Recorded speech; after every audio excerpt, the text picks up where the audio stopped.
I got Michelle's Bible school Bible with me today. And this thing's scary looking. Huh? You get hit with this thing, you're in trouble. This must be, they talk about it being the sword of the Spirit. But another word for the whole Bible is the canon of Scripture. So this is a canon right here. That's what that is. That's supposed to be a joke. No one got that? Okay. No one knows what the word canon means. That's the problem.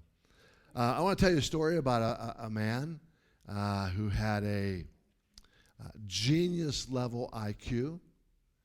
He had a absolute photographic memory.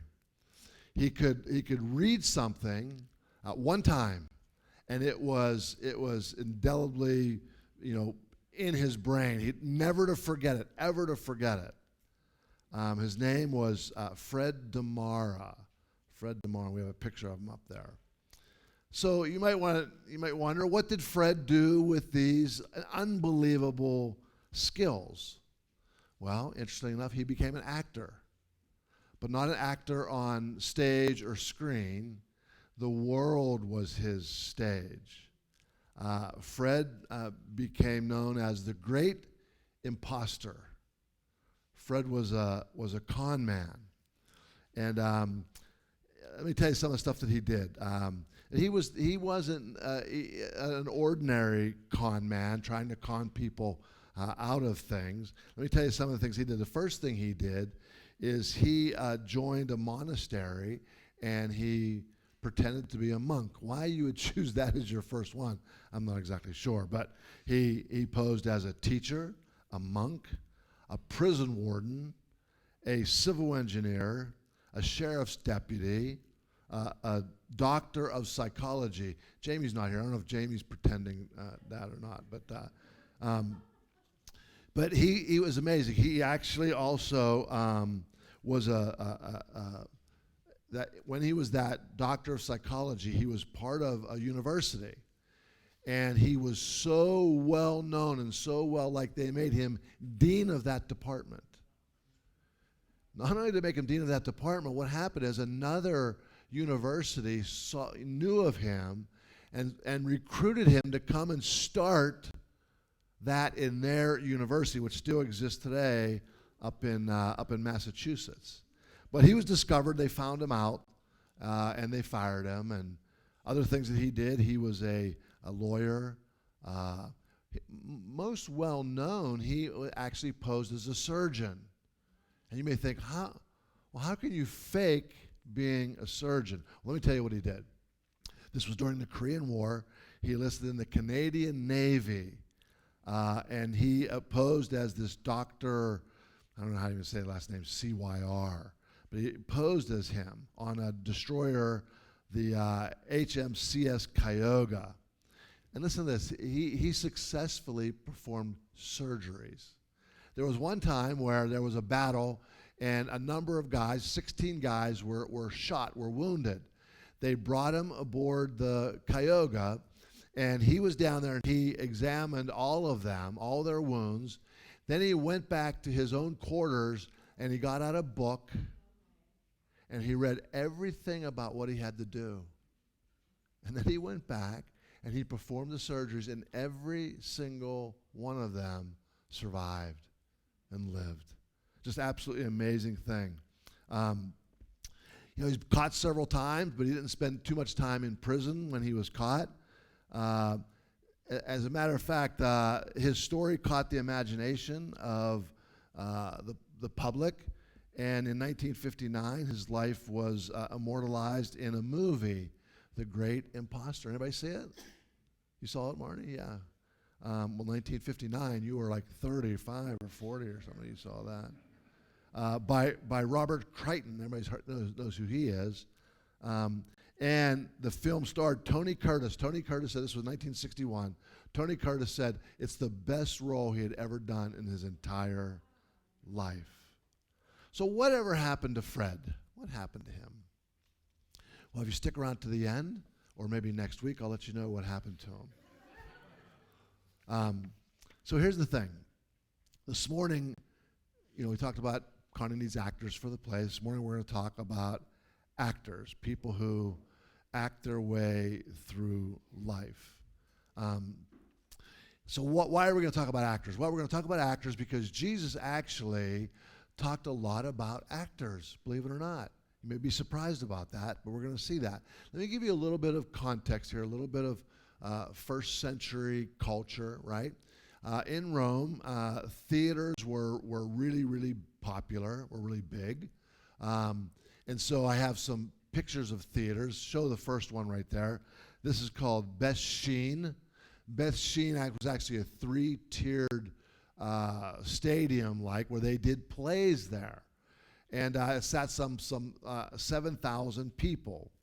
And there was another one right down the road in Tiberias, not far from where Jesus probably did the Sermon on the Mount. And just 3 miles from Nazareth was another theater called Sepphoris. So I say that to say this. Jesus was very familiar with that. But there was something else that did Jesus ever go to the theater? Well, the Bible doesn't say. We don't know if he ever went to the theaters or whatever. But one of the things that they did, so now we have movie trailers, don't we? Right? So the way they did that back then, they had movie trailers. What they would do is they'd have one of the actors would go on a street corner. Okay? And you go on a street corner, and how they would get people's attention is someone would have like a trumpet and would make a trumpet sound, and that would gather people's attention. They'd say, what's that all about? And then the actor would come out and he'd act out some of the play, trying to entice you. It's like a movie trailer to entice you to do it, to entice you to go to it. So Jesus was very familiar with this. Now, before they had built these theaters, it was very difficult. They would have to go around and build like a little set. They would do it outside with wood and stuff like that. They have to tear it down, move somewhere else, and put it over there. Well, these things became so popular that the average Roman would go to over 60 plays a year. 60. And so it was a very familiar thing that went on at that time. Now, here's the thing about acting at that time. It wasn't that they... their roles they took on were in Rome. They found these like faces that were molds, and they would take like paper mache and they would put it over that face, and then the actor would have that on like a stick and would hold it on his face or put it on his face, and so he would look the part. You follow me? Like that's what they would do. So all of this is important to know, to understand when we start to read some text here and we start to understand it. And so Jesus himself probably didn't see plays, or we don't know, maybe he did, but he certainly knew all about it because of those on the street corner, okay? So Jesus, when he is talking in our text about these things, he is definitely referring to what I just described to you. Does that make sense? It will in a minute when we get here. But let me just talk about some nerdy stuff for a minute, if I can, because of my time with Wycliffe. So when you translate the Bible and you start like my friend Rock, he knew Hebrew, and he knew biblical Hebrew, Aramaic, and Koine Greek. He's an African, and we think Africans are kind of, they're not as modern. They're kind of backward. He spoke 9 languages. That's not including these biblical languages that he also knew. And so when they do that, they take the word and they try to understand the context, and they try to get the closest rendering in the other language. For him, it was his mother tongue of Bembe, right? They do the same thing in English, right? They don't go back. They don't use another Bible, right? They try to use the Hebrew, the Aramaic, or the Greek to understand it and to translate it. So a translation is a sort of a word for word. I've talked about this before. Sometimes they would try to keep the spirit of the text and not necessarily the exact word, because maybe the exact word in English doesn't really make sense. They try to keep the spirit of it. NIV would be a translation like that. It's kind of the spirit of the text. Whereas New American Standard, Young's literal translation would be they try to keep the word. So here's an example. Baptizo, B-A-P-T-I-Z-O. In the Greek, what that actually means is to dip. So exact translation, baptizo, is to dip or immerse. But there's something else called a transliteration. You may have never heard that word before. But a transliteration is they take that word and they make it an English word, and they make it so it can be said easier or whatever, right? So we understand it. So baptizo, can you imagine what word that might be? Exactly, baptism. But that's a transliteration. That's not a translation. So baptism, there's no such word. Baptizo translate dip. Now the problem with that is that we wouldn't have John the Baptist, we'd have John the Dipper, right? It was the dip or immerse. But you get the idea, right? So this can cause a little bit of problems, some issue, and there's many words like that. So here's another one. Another one is it's Hypokrites, hypocrites. Hypocrites. Now obviously you can imagine what that is, but hypocrites in the Bible, that word, if it was translated, not transliterated, it would be this. A hypocrite was a stage actor. A stage actor.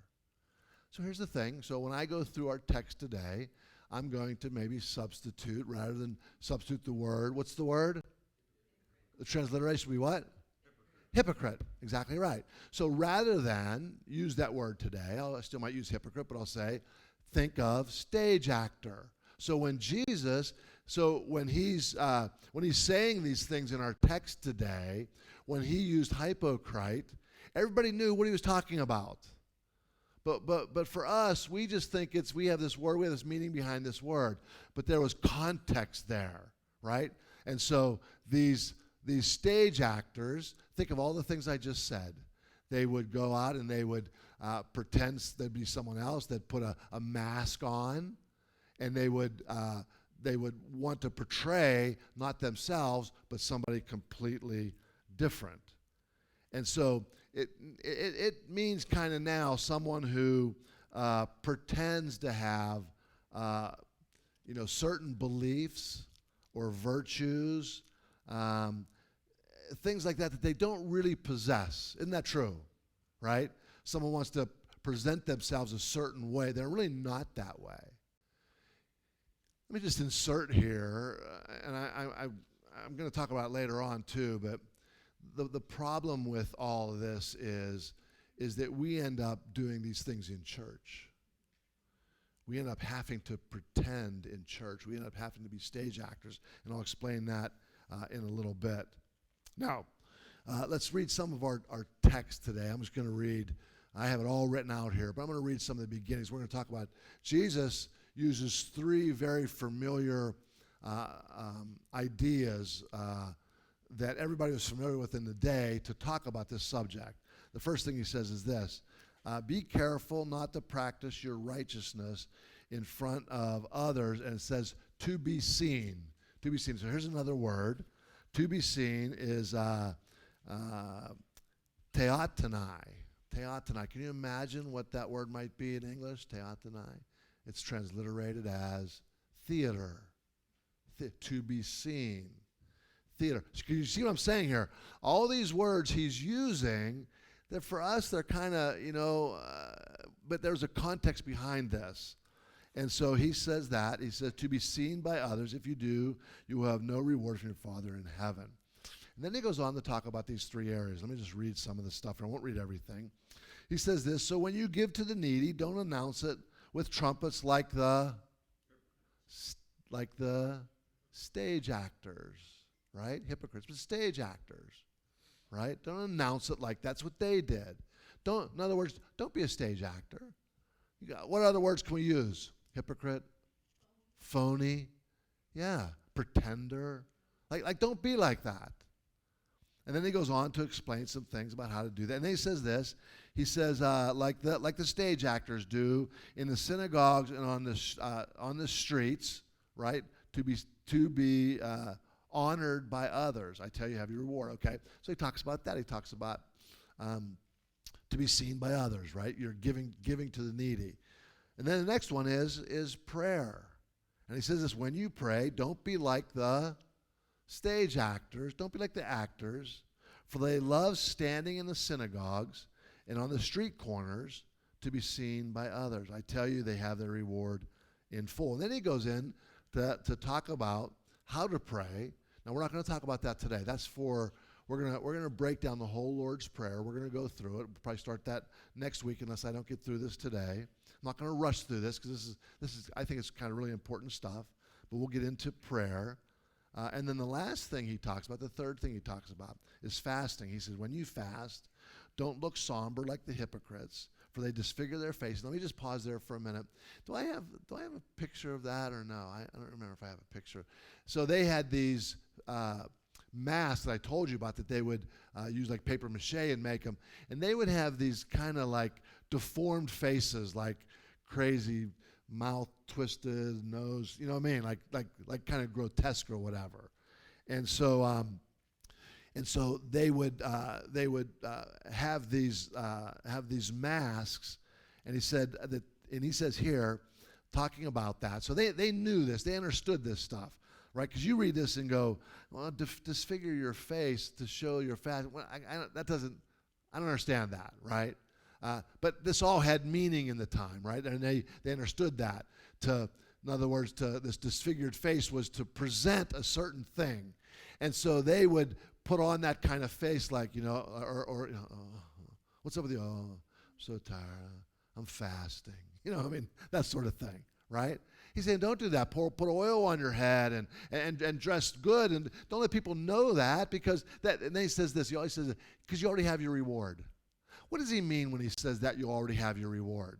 Well, why were they doing it? They were doing it to get to be honored, to be looked at. Oh, wow, you're fast. How many days? You know, that sort of thing, right? And he says, there it is. That's it. That's what? That's your reward. That's it. No more. That's all there is. And so Jesus is talking about like all this stuff here. So let's talk a little bit about some of these things before I get into like your notes there or whatever. But on the back is some other notes for this first part. I want to talk about this first part about giving here, because I often shy away from. I shouldn't, but I shy away from the topic of money in church and giving, and that's because my own baggage that I carry in my life, because my father died when I was in high school, and my mother at that time, she, by reading the Bible, surely by reading the Bible, she came to understand. We were a different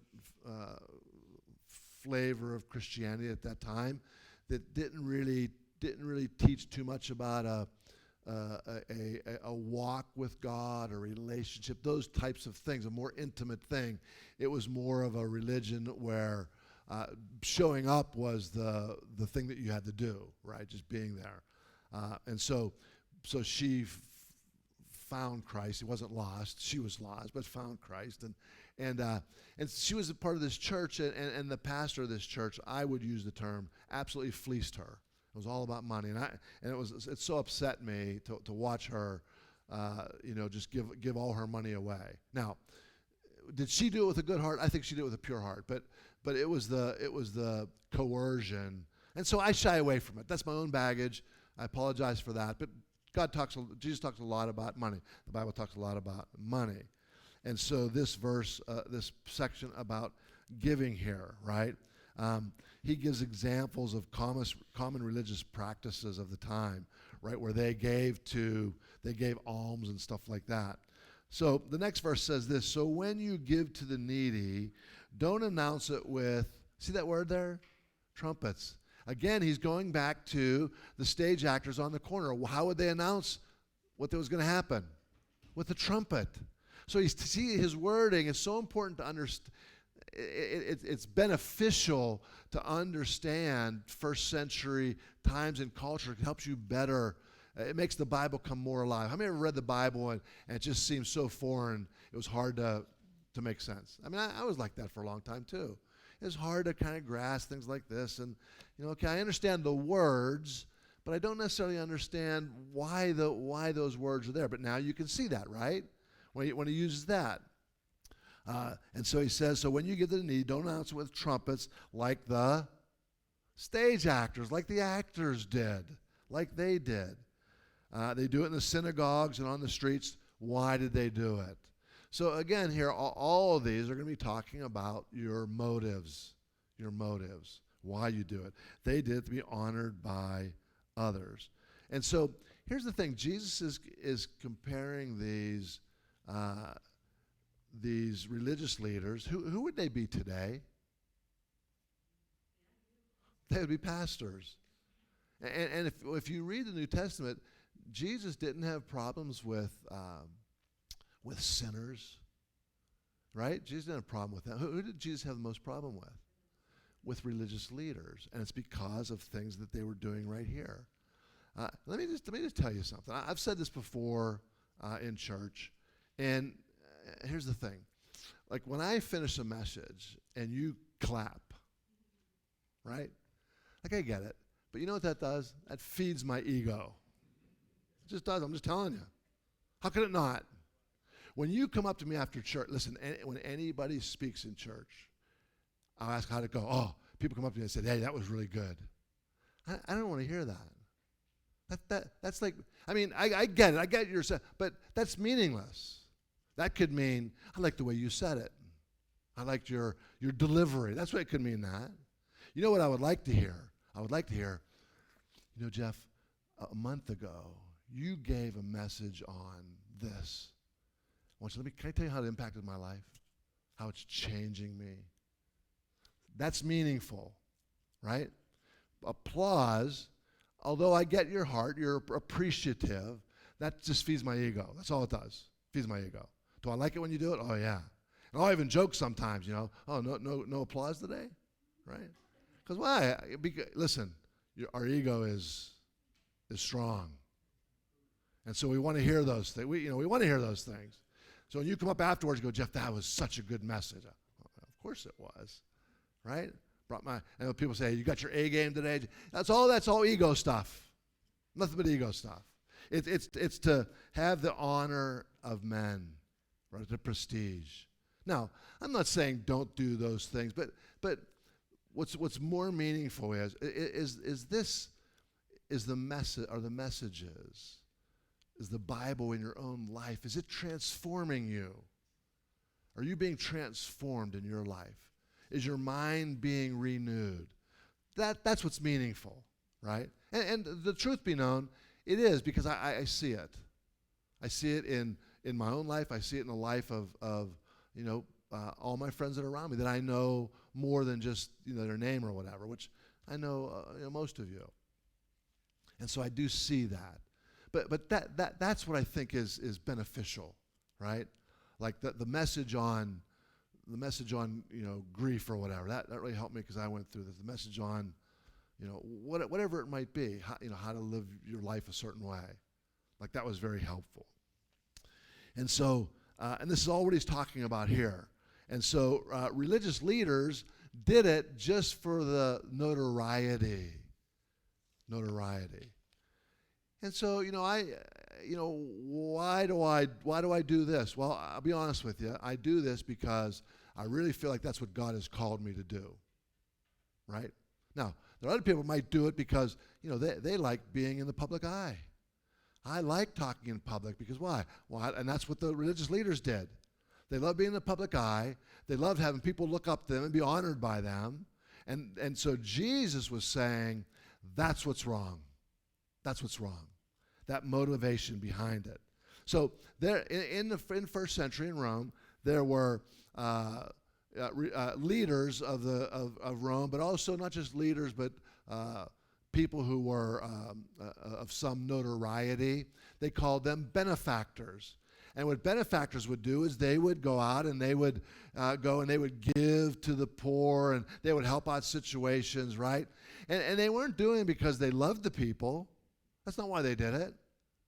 They did it because they liked the applause. It was feeding their what?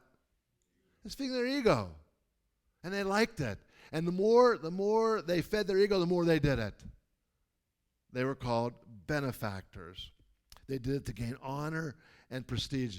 And Jesus was saying, here's what Jesus was saying. Don't do that. Don't do that. Because here's the thing. that's your reward. It's just done. It's over. You got the prestige, you got the honor, and that's all there is. So he says this. He says some kind of weird things here. He says, so when you give to the needy, don't let your left hand know what your right hand is doing, so that your giving may be in secret. So someone recently, in fact, I met him here yesterday, bought you all a new water cooler out there. They bought it for you. And I'm going to run a water line to it. We don't have to buy jugs of water anymore, and it'll be a lot easier to do that. So someone did that for you, and I said, do you mind if and I said, no, just you could say that someone bought it or whatever, but they did it for you. I want you to know that. For you. They didn't do it for this building, right? They didn't do it for me. They did it for us. They did it for us. And that's kind of what Jesus is talking about here, right? So don't let your left hand know what your right hand's doing. So I was thinking about that, and I was thinking about, Luke, Brock playing the guitar, Connie, Michelle, and Mac, and them playing the keyboard, stuff like that. And the reason why I was thinking about it is because I got my banjo out again and trying to, play my banjo. Who said that? Do we have bouncers out there? Throw him out.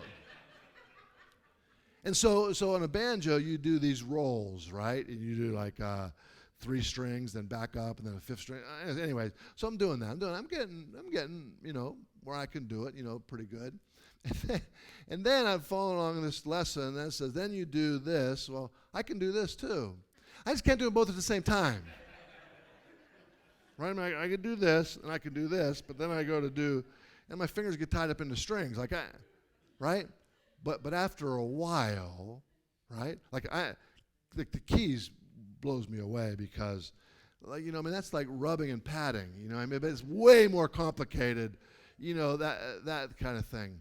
I'm going to tell you a funny story.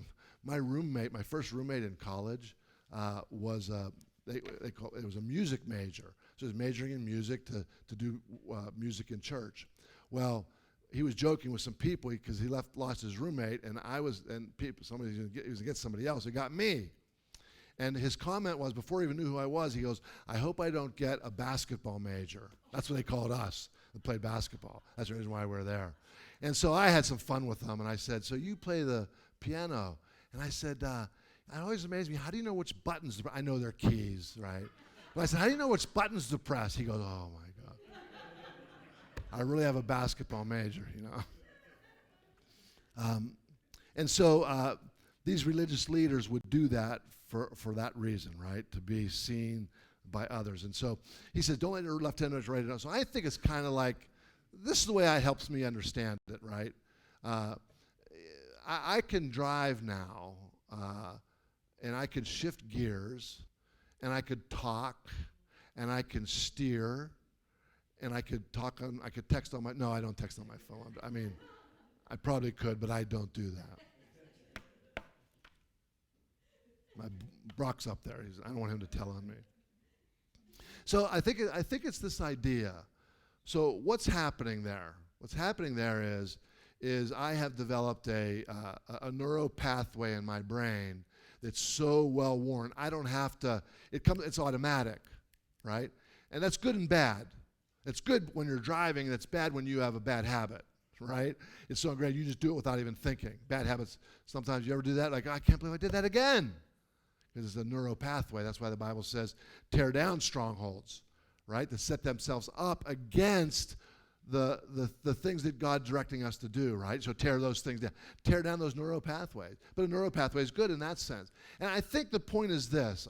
To me, I think it is. I think the point is your giving should be something that's so natural you don't think about it. That's what I think. It's not something that you do, like to think that you're going to be honored by it or something. It's not even that doesn't even dawn on you. You just do it because that's just such a natural thing. Don't let your right hand know what your left hand's doing. Just such a natural thing. So there's some things that I wrote down here. I think this will be in your notes if you want to jot some notes down on the back.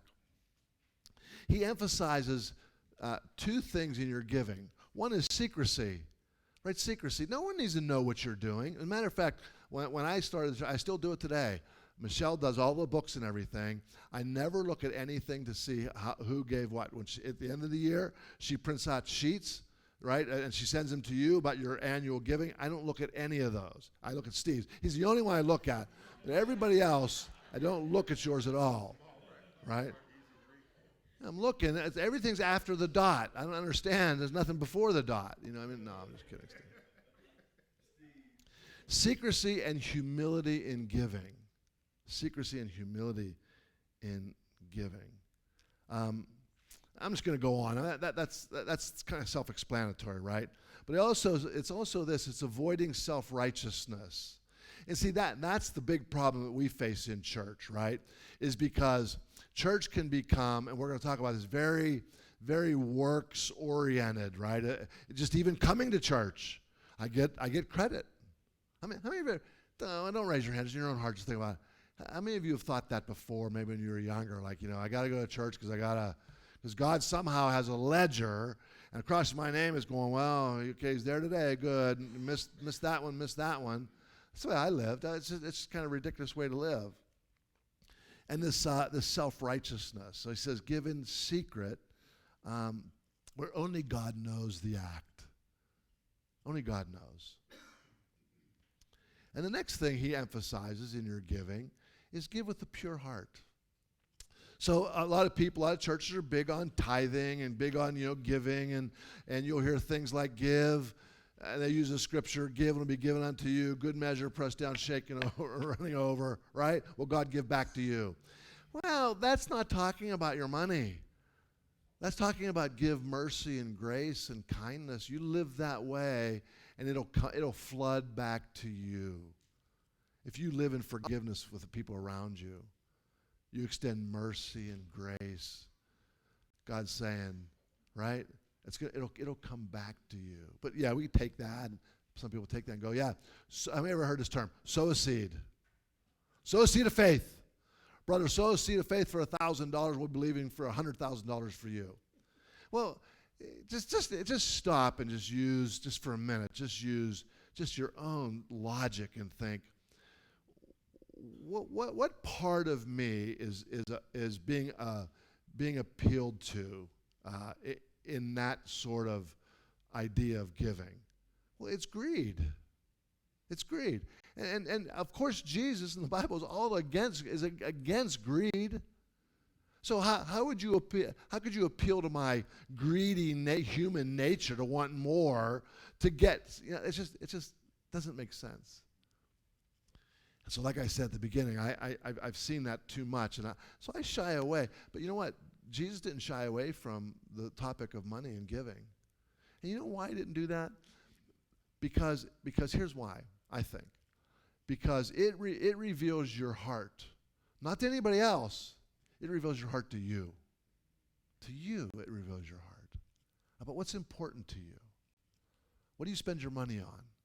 Look through your ledger and just look, where's most of your money going? That's where your heart is. And so what he wants giving to be is to be so natural to say, well, of course I want, yeah. It's a no, I don't even think about it. It's like shifting my gears, pushing in the clutch. I don't even think about it. It's just such a natural part of how I live. And so we give with a pure heart, not out of pride.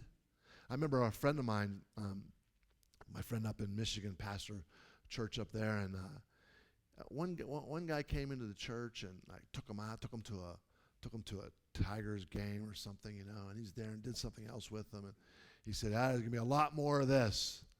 And my friend's like going like, what? You know what I mean? And slowly he realized, man, this guy wants position.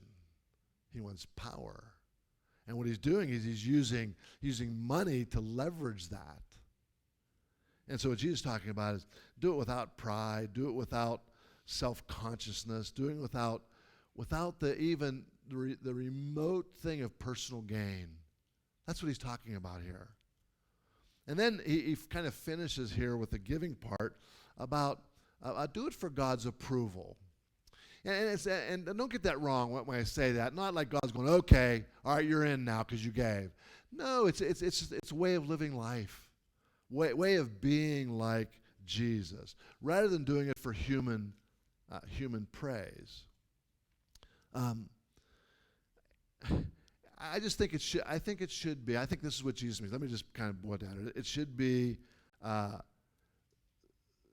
such a natural part of our life, very natural. Like anything else that's so natural, so ingrained, you just do, right? Such a natural part of how you live your life, right?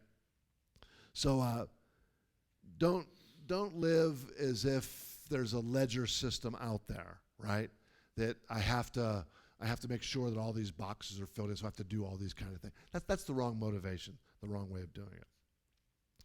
The next thing he talks about, I'm not going to get through the message, so don't worry about your notes in there, right?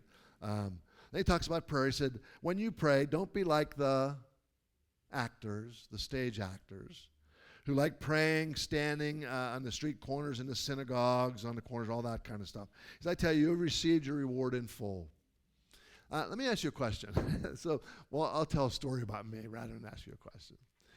When we lived in France, we would get together with like once a month with all the staff and all the missionaries. Well, since it was all the staff too, they were Africans, right? And they spoke French. Maybe a couple of them spoke English. So we get together. We would have like a time of lunch, stuff like that. Then get together and we would all share like just our needs or stuff like that, and then we would take turns, go around the circle, and we would pray. Have you ever been in a circle done like that before? Anybody? Okay. If you're one who doesn't really like praying out loud, I don't mind praying out loud, but I had to pray in French. And so I'm listening to all these missionaries. They're all translators, and they're all so, all speak all these languages, and when they speak French, they speak with a French accent. And they're using all these words and everything. And so I'm listening to them pray. What do you think I'm thinking about when they're praying? What I'm going to say. I hear a word they're saying. Right? I'm thinking, oh, God, I got to say, merci Seigneur pour tout ce que tu as fait pour me. Right? I'm trying all these words. I'm thinking, I have no idea what they're saying. No idea what they're saying. Because why? Well, I'm self-conscious, and I want to be looked at as being what? Right? Oh, wow, that was a good prayer.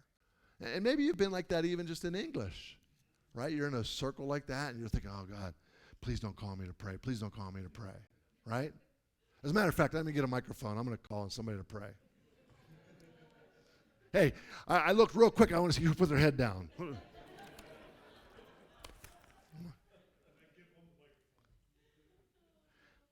Get him out of here. You see what I'm saying? So he's using these three common things. And then he goes on to talk about fasting. I had more to say about that, about prayer. But you get the idea, don't you? Right? It's all about pure motives of your heart and stuff like that. The next thing is about the fasting. Don't fast like they do, because all they want is they want to be lifted up. They want to be, they want the praise of men. Listen, friends, it's all just to feed ego. All to feed ego. I'm skipping all kind of notes here. Let me just get to, I have a couple minutes left. I want to just tease you a little bit with where I'm going with this, where I think Jesus is going with this. Because this was the problem of the day, and it's a problem today. And that's this. That is a religion, I think this is filling your notes, I'm not sure, but religion that substitutes rules for relationship. And let me tell you, it's so easy to fall into that. It's so easy.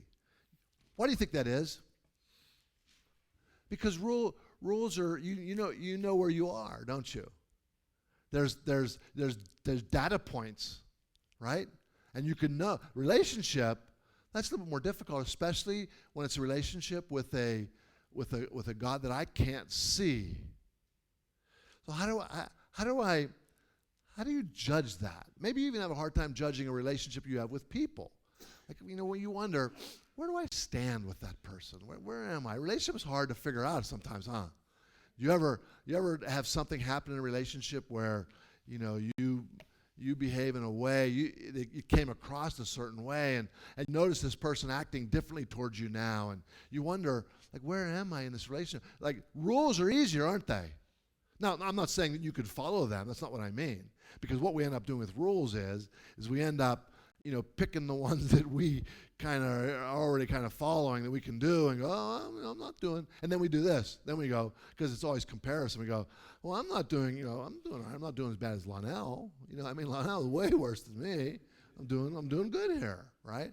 So there's data points and there's comparison and stuff like that. And what Jesus is getting at, he's moving away from this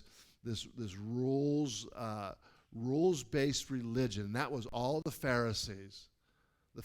That's why he had such a hard time with them, because he knew the burden that it put on people that genuinely wanted to follow him, to be his disciple, to love him, and have an intimate relationship with him. And so this is one of the major themes all throughout Jesus' ministry. If you read your Bible, you'll see that to be true. The religious leaders who put performance-based on people. You want me to finish next week? I still have about 20 pages. We'll finish next week. Okay? We'll finish next, because it's important. I know I unloaded a lot on you right now. A lot there. A lot to think about. A lot to kind of, ponder. Because here's what this is for. This is for you. Another thing some people say to me sometimes after church, they'll say, that was such a good message. I only wish so-and-so had been here to hear it. Right? I go, no, it was for you. Like, it was for you. Right? And all the stuff that I gave you today, I didn't give it to you so you had information that you can go out and you could tell. And that's what happens sometimes too. I say, well, let me tell you what I know about the Bible and this kind of stuff. Right? That's to be seen by man or whatever. This is for you. Just for you. For you to evaluate your own life and go, where am I in this? And I know it's a hard thing to do. It's a hard thing to look at your own heart and say, okay, yeah, maybe I do that, right? And then say, okay, but you know what? But I don't want to do that. I don't want to be that way. I don't want to be like the Pharisees. Like, I want to change. And so all this stuff is not for your information. What's it for? Transformation. Exactly right. That's what it's for. That's what the whole Bible's for. That's what every message is for. Not for you and listen, it's not even for you to like. Let me go, I really like that. It's not for you to like. It's for you to look at it and go, oh man, yeah. Okay, not a problem. That's a problem. I need to change that. That's what it's all for. So why? So we can be more like Jesus. So why? So we can have better family lives. Why? So we can have better communities. Why? So we can have a better society, right? And we're going to get into the Lord's Prayer where he prays, thy kingdom come, thy will be done. Where? On earth.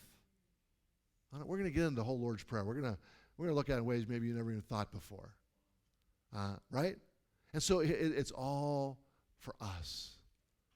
It's all for us to be more like Jesus. It's all good stuff. Let's stand.